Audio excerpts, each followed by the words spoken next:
And welcome again to Wingman Wisdom, everybody. I appreciate you joining me today. I am the RV Wingman, and here around my virtual campfire, my objective is to hopefully get you to think and make better decisions, at least fewer wrong decisions. I'm an old guy, former campground owner. I love camping and RVing, and here on the virtual campfire platform, we swap ideas and stories in hopes that we will reach new people, people that are considering buying an RV, and that we will steer them in the right direction. I have created a network, it's small right now, called RVDealersITrust.com. This network is hopefully going to be nationwide, and if you like the concept, I would ask for your help. You can go to the website. If you know a good dealer, and there are plenty of good dealers out there, I'm looking for great RV dealers that are honest, not necessarily the biggest, but the most honest RV dealers in the country, to be a part of the RV Dealers I Trust network. I don't get paid a commission. I don't get paid a finder's fee. I do some small consulting work with them, but I'm trying to get a network of great dealers together. Dealers that you can trust, and they will raise the level, the image, if you will, the reputation of the RV industry so everybody wins. So if you know a good RV dealer, a great RV dealer, have them go to RVDealersITrust.com, click on the apply as a dealer. They'll have to fill out a little application. We will check them out. We will have to vet them, and not everybody is going to get in the network. But I need the help. If you want to see this network grow, and I hope you do, please consider calling up your RV dealer, the owner, or the salesperson, whoever it was that helped you, that has provided that great, not just a buying, but an owning experience, and ask them to go and apply to join the network. All right, so I have a friend in the RV industry. I have a lot of friends in the RV industry, but one of them that I respect so greatly works for, I think, the best brand underneath the Forest River umbrella. It's the Flagstaff Rockwood division, if you will. Flagstaff and Rockwood, that's a division under the Forest River umbrella. His name is Zach Rininger. Zach is super smart, been in the RV industry for more than 20 years.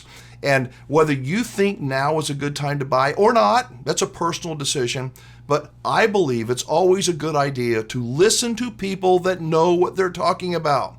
Listen with an open mind, and then it may change your ideas, may change the way you think. It may just solidify your bias.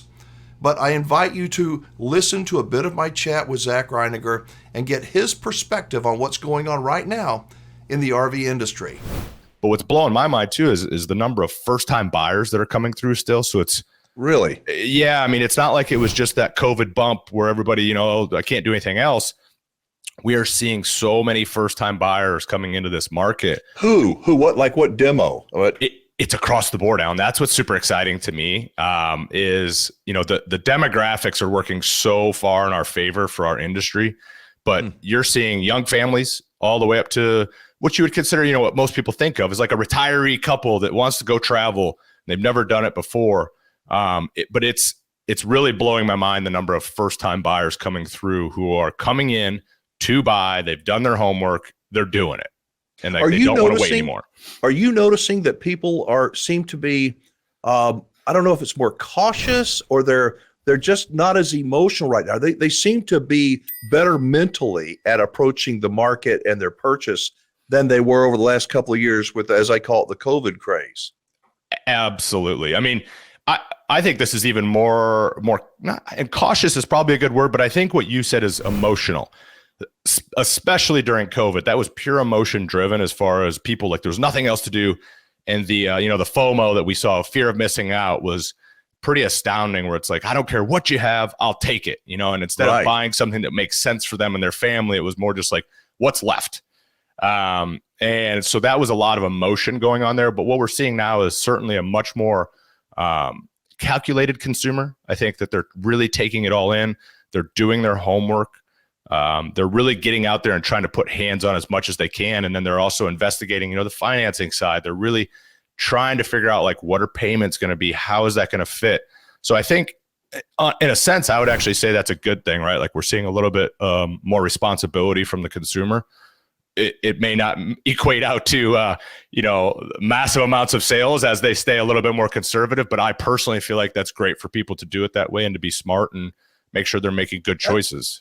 To me, the smart RVer is one that takes their time, does their homework, and that's good for everybody. It's good for the RVer. It's good for the industry. It's not Yes. necessarily good for the quick sale, Yes. but for somebody that's going to be RVing, hopefully their entire life, it's what you want, and the dealer should want it too. I would think that your dealers want the educated consumer, because then they don't have to worry about every little thing, because these people, you talk about getting your mind right. I think consumers are doing that now. I completely agree. And I think, I talk about it all the time, where I encourage people to buy their second camper first. And it always makes people pause and they don't know what I'm talking about. I was like, because you're going to go over here, you're going to think you're saving a couple grand or whatever it is. You're just going to buy this small one without really thinking about it, without really putting yourself in it, without taking an experience in your mind, going somewhere in that unit. And then 6 months, you're going to come back in and trade it in and get the one that if you'd taken a little bit more time to learn, that you should have gotten the first time anyways. And so, the goal being to help them prevent from having a bad experience the first time, because as well as I do, like, this life, it's fun. And you can have so much fun. There's so much freedom with it. And so I encourage that a lot of buy your second one first, do the homework, buy the right product. And if we do that and we take care of these people, they're going to come back and they're going to send their friends. And that's what's great for our industry. It's not about the quick sale. It's not about just put another sled on the road, that's a terrible mindset for our industry. You got to take care of the customer. But you got to be honest. I think we're entering a purging time. I mean, where there's been some bad dealers, there's been some manufacturers, I don't want to name anybody, that have made some really crappy product. Consumers have purchased thinking that it's going to be something, and it's not. And so hopefully this will be a time of 2023 of purging. At least I'm hopeful. What do you think? You see in manufacturers, the ones that I say build crappy stuff, are they stepping up their game, or are they getting ready to close the doors? Yeah, I think they're getting smacked in the mouth. I mean, I don't know any other way to say it. Like, the market itself it has no emotion, doesn't care about your feelings. The market spends with its dollars, and the dollars are going to go to where they're rewarded and where the customer feels valued. And I think a lot of those brands that did that, they're going to get smacked in the mouth. And I started talking about this about 8 months ago, Alan. I was saying, it's going to be a very long, dark, cold winter for the manufacturing side. And it's going to continue that way for a lot of brands. It's going to be a long, dark, cold spring for some of these brands. And you're going to see it on the dealer side too. I mean, the people that didn't take care of those customers or were ripping people's faces off on prices, customers don't forget.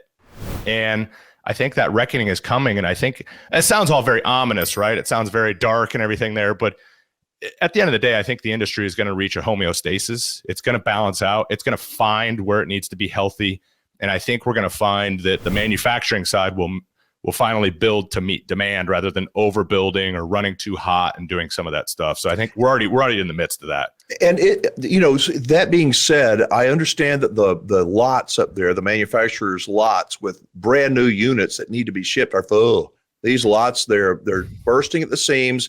Dealers, a lot of dealer lots are full too. And so the manufacturers, yes, they did really well. They did well over the last couple of years, but they're trying to get back to more normal. And I think that we're on that path.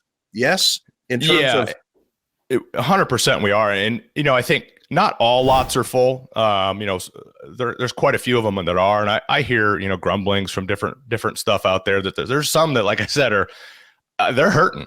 I mean, but that's you almost get what you pay for in a sense, right? Like you put out junk, and eventually that market's going to smack you in the mouth, and I think that's kind of happening. But the industry as a whole, I just broke down some numbers on this last week in a video.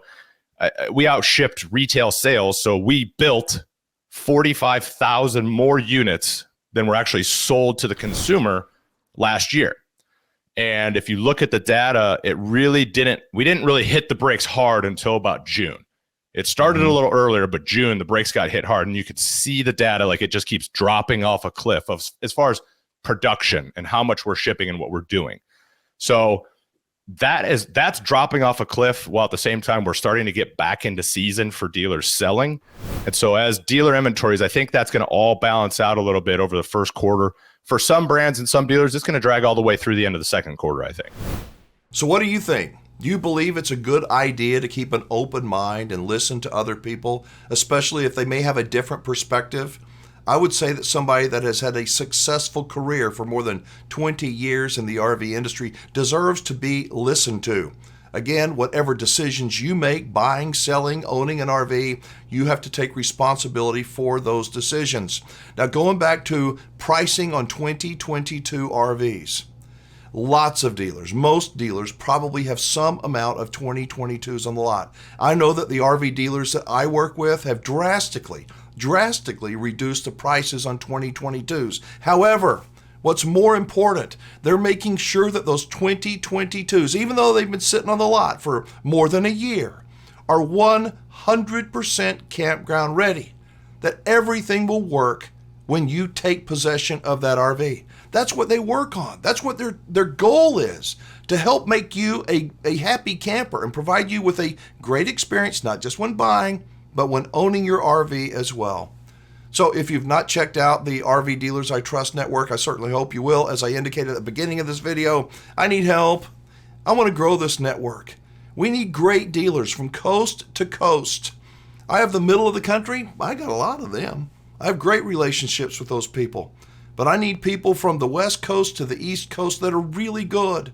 Not the biggest dealers, but the best dealers, honest dealers that will take care of you, as I said, not just when you buy the RV, but for as long as you own the RV. So if you know a great dealer, contact them. Not everybody is going to be accepted into the RV Dealers I Trust network. It's not going to happen.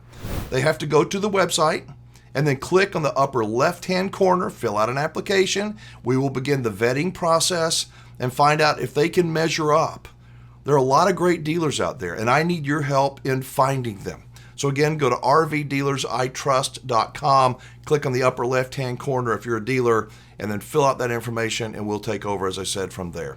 Thank you so much for watching. I hope you enjoyed my visit with Zach Rininger. I'll have more with Zach on next week's videos. So until then, I'm Alan Warren, the RV Wingman. Be safe, have fun, play nice, and don't leave your good manners at home.